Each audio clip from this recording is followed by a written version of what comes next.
அதிக சத்துக்கள் நிறைஞ்ச ஒரு குச்சிக்கிழங்கு அப்படிங்கிற மரவள்ளி கிழங்கு தான் நாம இன்னைக்கு எடுத்திருக்கிறோம். இது வந்து அதிகப்படியான சத்துக்கள் இருக்கு. ரொம்ப சீப்பா கிடைக்கக்கூடியது தான். இது ஒண்ணும் கஷ்டப்பட்டு நீங்க அதிக காசு குடுத்து இது வாங்கணும் அப்படிங்கிற அவசியமே இல்ல. இதெல்லாம் கம்மி ரேட்டுக்கு தான் கிடைக்குது. அந்த காலத்துல எல்லாம் இது சாப்பாட்டுக்கே வழி இல்லாதவங்க கூட இதத்தான் வாங்கி சாப்பிட்டு உயிர் வாழ்ந்திருக்கிறாங்க. இத வந்து சுட்டு நெருப்புல சுட்டு சாப்பிட்டாலும் அவ்ளோ டேஸ்ட்டா இருக்கும். வேக வச்சும் சாப்பிடலாம். அதுல ஒரு 2 வெரைட்டிய நான் இன்னைக்கு செஞ்சு காமிக்கிறேன். பி குயின் சேனல்ல. அதுக்கு 2 குச்சிக்கிழங்க எடுத்து, நல்லா மண்ணெல்லாம் நல்லா சுத்தமா கழுவி எடுத்துட்டு, அந்த தோல வந்து நல்லா இப்படி ஒரு கத்தி வச்சு நல்லா உரிச்சு எடுத்துக்கலாம். கிழங்கு நல்லா ஃப்ரெஷ்ஷா மண்ணுலேருந்து எடுத்தோன்னே ஃப்ரெஷ்ஷான கிழங்கா இருந்தா நம்ம உரிச்சோம்னா அப்படியே தோல் கழண்டு வரும். நம்ம ஒரு பக்கம் புடிச்சு இழுத்தோம்னா, கொஞ்சம் லேட்டானா கொஞ்சம் அது தோல் எடுக்க கொஞ்சம் சிரமமா இருக்கும். ட்ரையான கிழங்கு. அத இந்த மாதிரி கத்தி வச்சு நல்லா உரிச்சு எடுத்துறலாம். கிழங்க பாருங்க இந்த மாதிரி எல்லாம் சீவி கூட எடுத்துறலாம் தோல. ஒண்ணும் தப்பில்ல. சுடுற மாரி இருந்தா அப்படியே கூட நெருப்புல போட்டு சுடலாம். பாருங்க இந்த மாதிரி 2 கிழங்கு எடுத்துருக்கிறேன். இத வந்து தோல எடுத்துட்டு நல்லா கழுவிக்கலாம். கழுவி இது குக்கர்ல சேர்த்துக்கலாம். பெருசா இருக்கு. இத கட் பண்ணி நம்ம குக்கர்ல சேர்த்துக்கலாம். மூடி போட்டு மூடி ஒரு 6, 7 விசிலே விடலாம். கிழங்கு நம்ம தொளிக்கும்போது பார்த்தோம்ல, கொஞ்சம் இதா இருந்தது. அதனால ஒரு 6 விசில் விடலாம். அப்பதான் வெந்திருக்கான்னு பார்க்க முடியும். பாருங்க இப்ப விசில் அடங்கி ஓப்பன் பண்ணிட்டோம். ஒரு கத்தியோ அல்லது ஒரு டூத்ஸ்டிக்கோ வச்சு நீங்க இது மாரி குத்தி பாருங்க. நல்லா கிழங்கு நடு கிழங்கு நல்லா வெந்திருக்கு. ஓரம் வர கிழங்கு கொஞ்சம் வேக்காடு கம்மியா இருக்கு. இப்ப அதுக்கு தகுந்த மாதிரி நம்ம டிஷ் செஞ்சுக்கலாம். இப்ப இந்த நடுவுல இருக்கிற கிழங்க அப்படியே சாப்பிட முடியும். அத வந்து நம்ம பொடி மாஸ் செஞ்சுக்கலாம். ஓரம் இருக்கிற கிழங்க.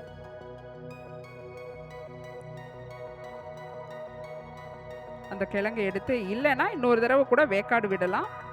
இது பொடி மாசு கரெக்ட்டா கட் பண்றதுக்கு சரியா இருக்கும் அப்படிங்கிறதுனால, அத வந்து பொடி மாஸா செஞ்சுக்கலாம்.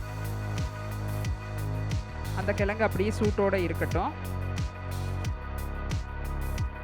இத வந்து கொஞ்சமா வெதுவெதுப்பான சூடு வந்த உடனே, கத்தி வச்சு நம்ம நல்லா சின்ன சின்ன பீஸா கட் பண்ணி எடுத்துக்கலாம்.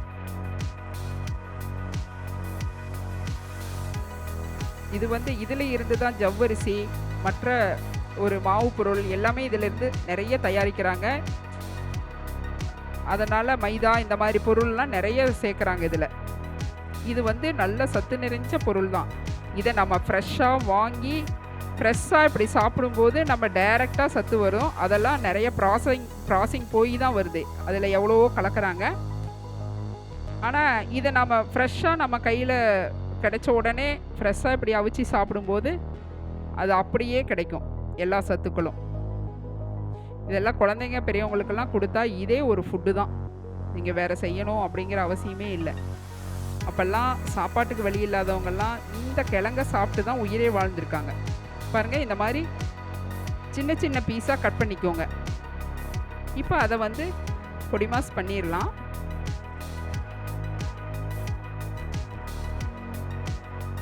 அடுப்ப ஆன் பண்ணி கடாய் வச்சுக்கலாம்.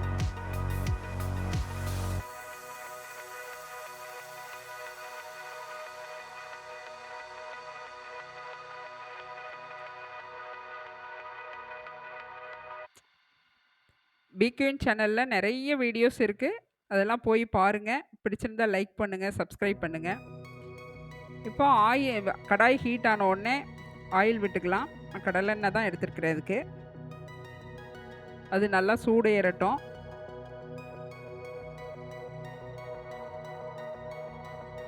கொஞ்சமா கடுகு போட்டுக்கலாம். கடுகு பொரிஞ்ச உடனே கடுகு பொரிஞ்சிருச்சு. இப்போ வந்து கொஞ்சம் கடலைப்பருப்பு 1 ஸ்பூன் போட்டுக்கலாம். உளுத்தம் பருப்பு வேணுனாலும் 1 ஸ்பூன் போட்டுக்கோங்க இதோட. இது வந்து அந்த பொடி மாசுல சாப்பிடும்போது நல்லா கடிச்சு வரப்போ நல்லா டேஸ்ட்டா இருக்கும் அதுக்காக. இப்போ கட் பண்ணி வச்சிருக்கிற சின்ன வெங்காயம் 1 கொத்து போட்டுக்கலாம். நீங்க எவ்வளோ வெங்காயம் வேணுனாலும் போட்டுக்கலாம். இதுக்கெல்லாம் அளவு கிடையாது. வெங்காயம் சேர்க்கிற வரையிலும் நல்லா தான் இருக்கும். இது நல்லா வதங்கி வரட்டும். இதுக்கு வரமிளகாய் ஒரு 3 விதைய எடுத்துட்டு கிள்ளி போட்டுக்கலாம். கருவேப்பிலை கொஞ்சம் போட்டுக்கலாம். வேணா ஜீரகம் கொஞ்சம் கூட நீங்க போட்டுக்கலாம். இது சாதாரணமா தாளிச்சாவே சூப்பரா இருக்கும். இந்த கிழங்கோட ருசி அவ்வளோ டேஸ்ட்டா இருக்கும். இது நல்லா வெந்து வரட்டும். கண்ணாடி பதம் வந்தா போதும்.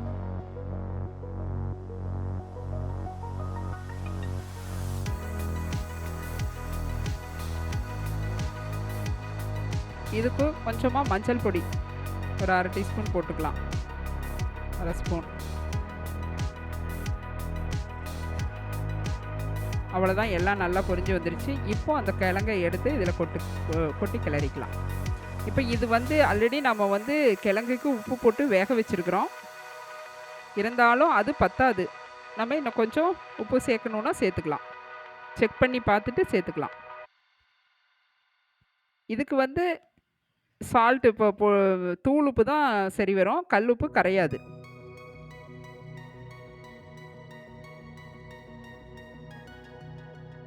கொஞ்சமா சால்ட் சேர்த்துக்கலாம். உப்பு கம்மியா இருக்கு. எவ்வளோ தேவையோ அதை போட்டுக்கோங்க.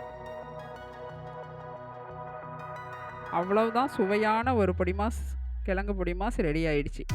குச்சி கிழங்கு பொடி மாஸ் ரெடி.